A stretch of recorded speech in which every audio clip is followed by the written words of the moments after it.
Okay, i dag laver vi et perlefly, som sidste gang lavede vi jo et bombefly. Det var også mig, der lavede det. Ja, det her, det er sådan min tredje 3D-ting, jeg sådan på en måde laver ud af perler. Altså, jeg har også lavet nogle sammen med min mor og far. Nu kommer vi altså sådan her til. Altså, det er jo perler, som I ved. Er I med? Det tror jeg, at I er. Nu, jeg desværre kommer til at lave en fejl. Vi er måske gået lidt til spilde dem her.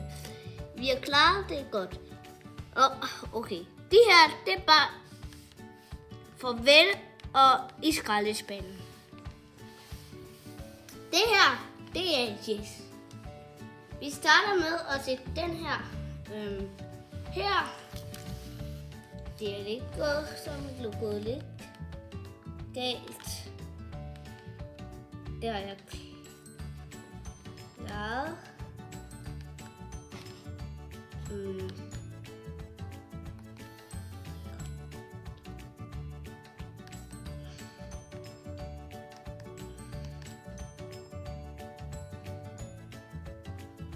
Så siger vi, den her, den skal.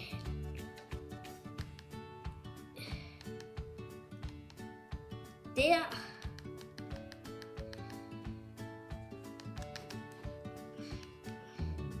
Ja. Og så er det den sidste.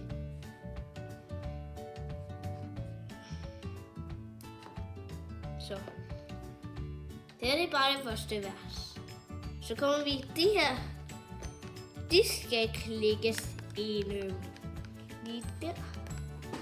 Og det skal de sådan, jeg kan.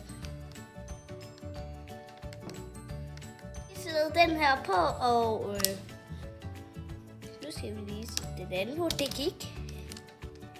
Okay.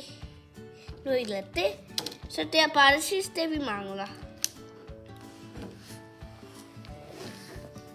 Den var lidt klikket lidt, så skal jeg lige være lidt usikker. Okay, så var det klar. Det her, det var det sidste. Så. Okay, nu har jeg sat et lille filter på.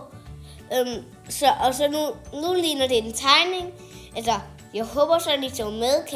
Kan I bruge det til noget? I kan prøve at lave jeres egen 3D, ligesom mig. Farvel og tak for i dag!